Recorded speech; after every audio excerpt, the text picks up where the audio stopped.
Hi everyone, I'm Rebecca. This is Zenith Workouts. Today we're doing an absolutely basic, more technique video where we're going to really just start to retrain our core. You might not need this video unless you've had just a disruption to your core being your deep abdominals, your small back muscles, deep back muscles, your breathing diaphragm, and your pelvic floor.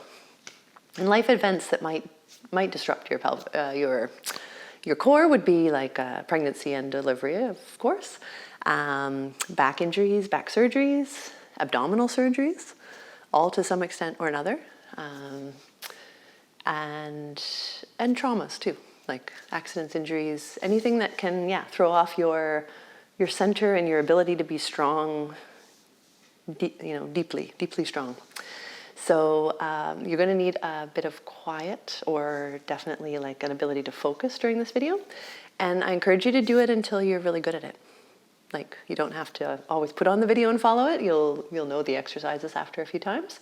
But it's something we're spending some time on so that you can move from this to build outer strength and to, return to all the activities that give you joy.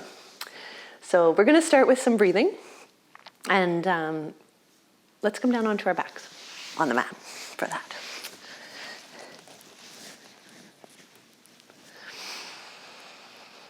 So take a brief but important moment to just relax a little bit and get heavier onto the mat behind you. Sometimes we immediately, especially if we have some pain or uncertainty, we're feeling tension, and maybe, maybe only your tailbone and your head are touching the mat at this point.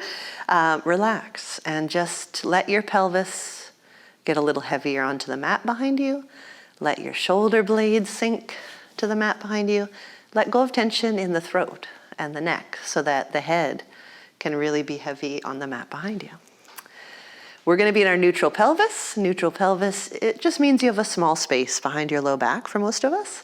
The landmarks we look at are the hip pointers and the pubic bone. Those 3 points being in a nice horizontal line when you're in your neutral pelvis. And you don't have to be perfect. You're just trying to be as close to neutral as possible. It just gives your core muscles an advantage to be in that position. We're going to start with some breathing. And if you want to put a hand on your low belly, it's sort of nice to try to be able to sense some of your air going that deep. Not your physical air, it's not going to really go that deep, but the pressure is going to change, and you're going to feel a response. If you're doing a beautiful breath, you're going to feel a response low in your belly. So when you're breathing in, you're going to try to feel a little bit of a rise of the low belly. And when you're breathing out, I don't necessarily want you to think of pulling your belly in, because it mostly makes us go, and we do all this weird tensing with too many muscles. But rather, I'd like you to think of your pelvic floor when you breathe out, contracting that area, bringing your attention to the sensation of either gently stopping your pee, or trying not to break wind, or my favorite prompt for people with female parts anyway, is a blueberry at the entrance of the vagina. When you're breathing in, you want to be so relaxed in your pelvic floor, so relaxed in your belly that the blueberry would fall out. But when you breathe out, you're trying to lift that blueberry, and you're trying to draw it up inside the vagina, or up behind the tummy button. It's not going to go behind the tummy button, but without smashing it, right? Because often when we think of doing a Kegel or we try to contract our pelvic floor, it's just too much tension. It's not supposed to be visible to anybody else. You should be able to contract and relax your pelvic floor, and nobody knows what you're doing, which is not obvious from the outside, right? Excuse me.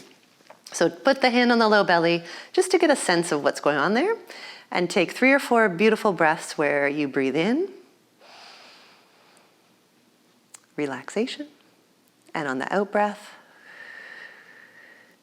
try to think of picking up the blueberry, but not smashing it. Breath in, The hand on your belly should rise a bit. And as you breathe out, the hand on your belly should drop a bit, and just a little bit of tension should develop in the low belly, right? Breath in to expand, the low belly rises. Breath out, think of the blueberry. Think of picking up the blueberry, pick up the blueberry, pick up the blueberry, don't smash it, and then breathe in and let it go. And this is called the core breath, or somebody called it the core breath. And it's really beautiful. It's a nice, for recovering our muscles, but also just for our health, to get air and movement into our pelvis, improve circulation, venous drainage, lymphatic movement. So you can do that the rest of your life. You don't have to spend dedicated time on it. You can make it almost that it's an automatic breath for you, or turn your focus to doing it a few times a day. So that is our foundational breath. We're going to build on it. We're going to keep breathing like that. And if you get tired and you feel like you're not able to pick up the blueberry anymore, then that's your body saying, I've had enough today.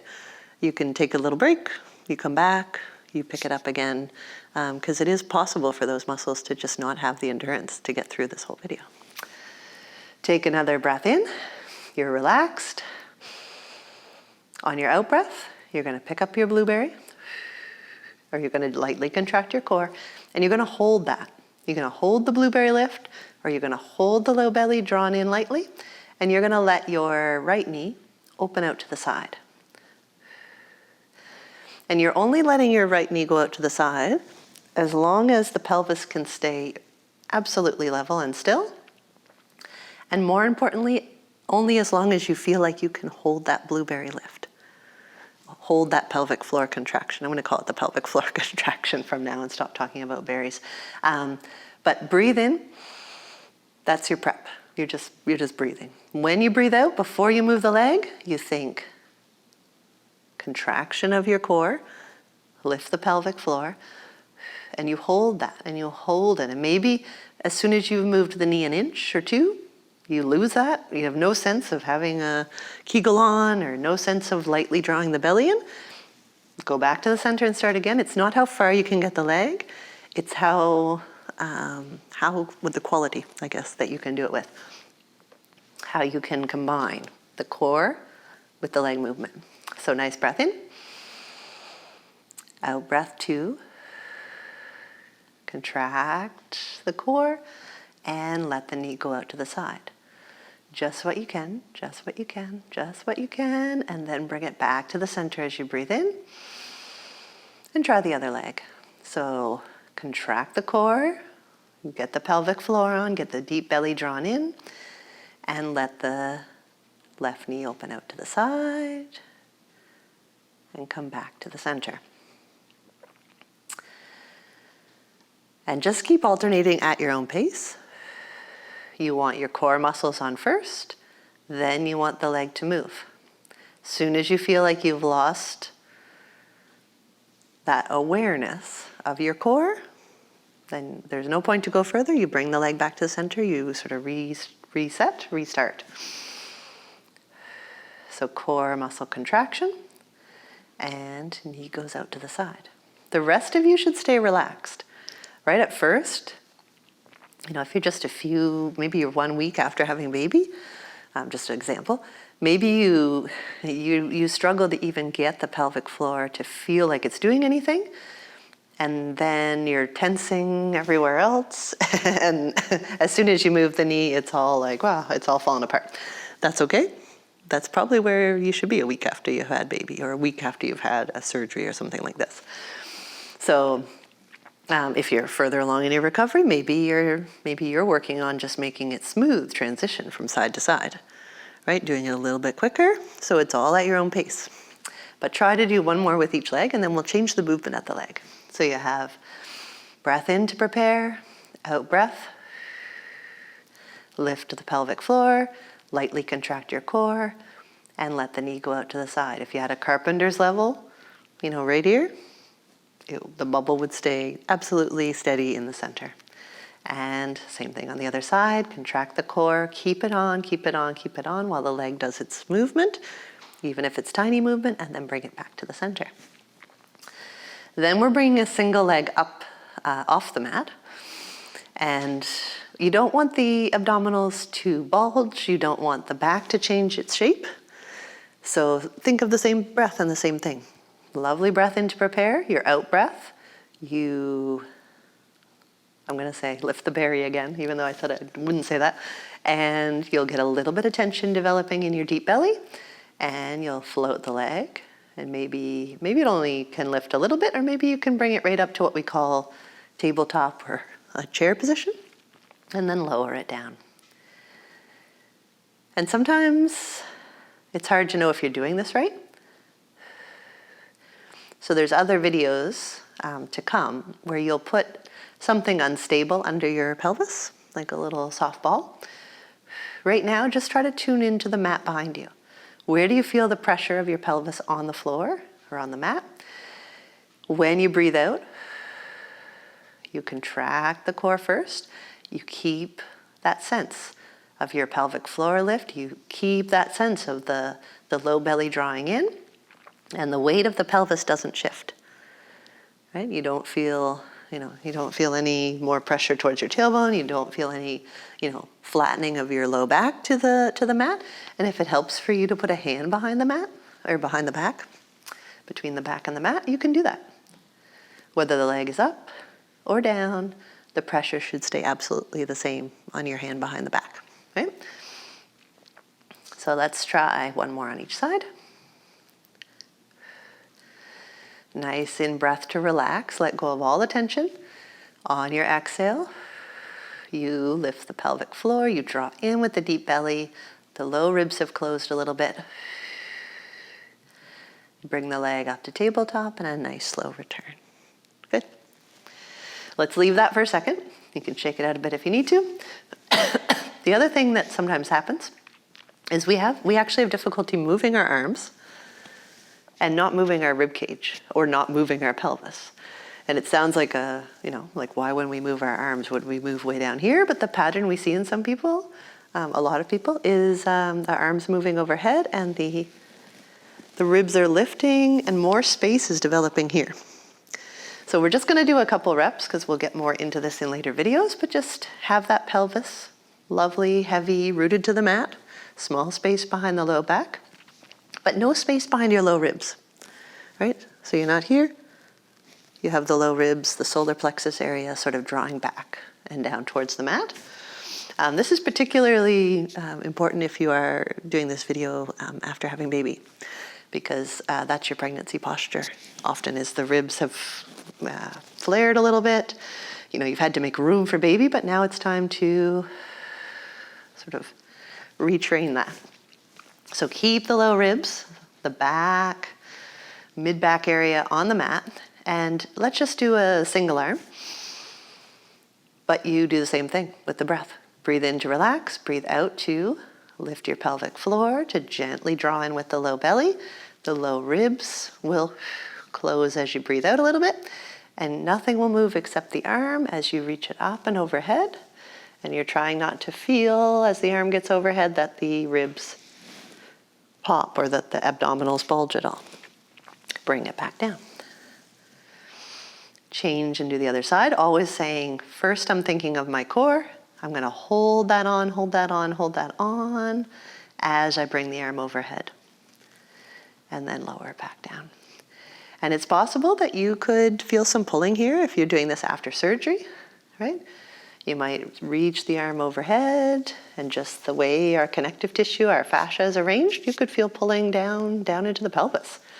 Right? You're going to do what's comfortable, and you're going to always use your breath. So a nice breath in to prepare. Exhale. Pelvic floor lift. Deep belly draws in. What a broken record, eh? Move the arm overhead. Excuse me. And lower it back down. Do both arms just a couple times. Exhaling to have that core on. Reaching both arms overhead.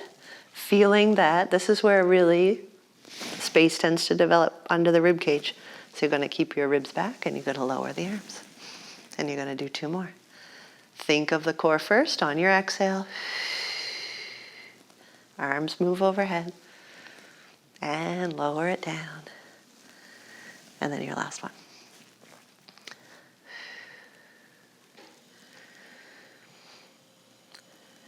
Good.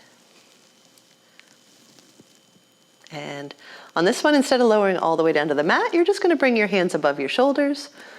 You're going to turn your palms to face each other. You're going to walk your feet to touch and your knees to touch. And you're going to open your arms out to each side, like directly out from your shoulders.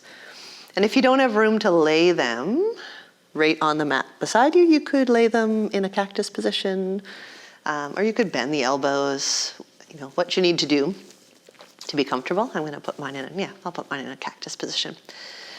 And this is just a nice chest opener, right? If you've had some surgery, maybe you're a newly carrying baby and you're tight across the chest, this can feel like a lovely stretch. And then we'll add, if you're comfortable, add a little bit of rotation. So you're going to keep the knees together. You can even let the sole of the left foot come off the mat as you move your knees to the right side. So just a little bit of a spine rotation, an abdominal rotation,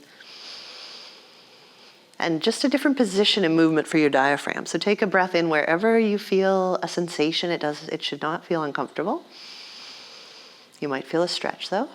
And then when you go to recenter yourself, just go from the top to the bottom. So try to recenter your ribs first, then your waist, then the pelvis. The legs will come last. And then go to the other side. So the sole of the right foot can lift so that you can keep your knees really pressed together. And wherever you feel a nice stretch, you pause there. You're trying to keep both shoulder blades on the mat. You're trying to keep your spine, part of your spine that's between the shoulder blades on the mat. Come back to the center, sort of from the top to the bottom, ribs, waist, pelvis. We'll do another nice one to each side. And you can play around too with some head and neck rotation, right?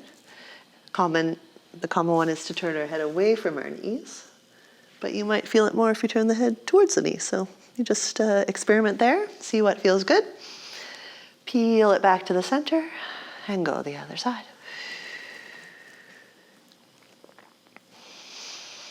Breathe in and drag yourself back to the center. Ribs, waist, pelvis.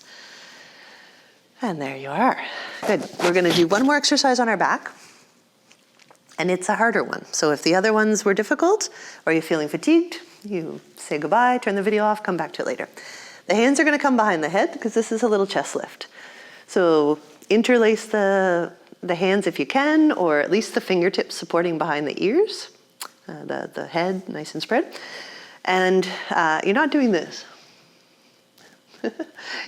You're going to keep the weight of the head in the hands, and you're going to take your armpits and you're going to shine them up towards the ceiling.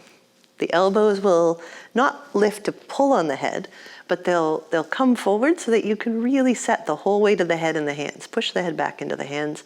So you're already feeling a little bit strong through the arms and feeling a connection between your arms and your core. Maybe you can't feel that yet. It'll come. So what we want to do is you really would like to keep the belly flat as you do a little chest lift. And this might be impossible at this moment if you've, if you have abdominal separation, if you've had a surgery and you're going to get a little pulling when you do this, you're going to say, no, this is not for me yet. So you can even put a hand there if you're uncertain, but the idea is you do all that same breath and preparation, and then you lift the head and neck. So take a lovely breath in. You're just relaxed as you do that. And then as you breathe out, you're thinking of the pelvic floor lift, the blueberry again. You're thinking of lightly drawing in with the low belly, and you're going to keep that sensation. You're not going to let those two things go. As you lift, you dodge your chin, lift your head, lift your neck. Maybe lift a little bit of the breastbone, but that's it, right? You're not coming up super high at this point, or you wouldn't be doing this video. Everything here should stay flat. No tenting, no bulging, right? No shifting in the back, and then lay back down. And sometimes that's really hard to know, so maybe you want to put one hand on the belly. When you breathe in, it should expand. When you breathe out, The hand should almost sink back a little bit towards the mat or towards your spine. And then you're lifting your head and your neck and a little bit of the upper back, but not much. And then you're laying back down. All right? And again, exhale to gently contract. That hand that's on the belly, if you have it there, should drop back towards the floor, the mat behind you, and it should stay flat. It should stay flat. It should stay flat as you lift the head and neck and you put it back down, right? Doesn't have to be at all any sort of big aggressive sit-up at this point.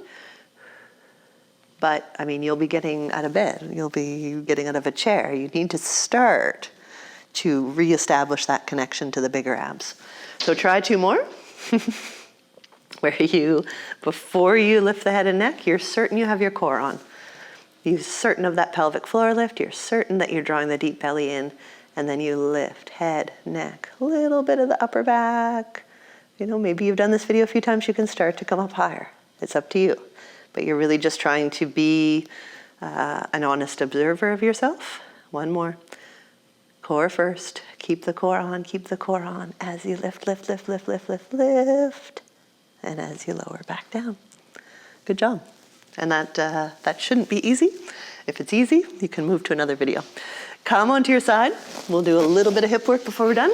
The bottom arm is your pillow, or you can grab a pillow, cradle the head with the bottom arm.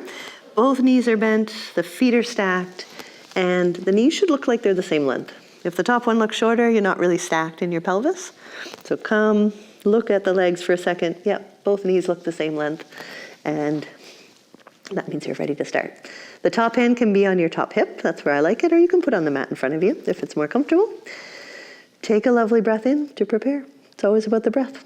When you breathe out, you're thinking of the pelvic floor. You're thinking of the low belly drawing in. And then you're going to float your knee. Not your foot, just the knee. You're going to lift, lift, lift. And you're only lifting as high as you can be certain that you still have your core on. So you still have that pelvic floor lift. You still have the deep belly drawing in. Also, you're not looking, you don't want to roll back in the pelvis. So you want to stay absolutely still, one hip pointer right over the other, and then lower it down. So exhale, collect yourself, think of the core. Keep it, keep it, keep it, keep it on as you raise the leg, and then as you lower back down. We'll do maybe just 4 more. This is a little group of muscles that we're working in the outer hip, so it can fatigue quickly.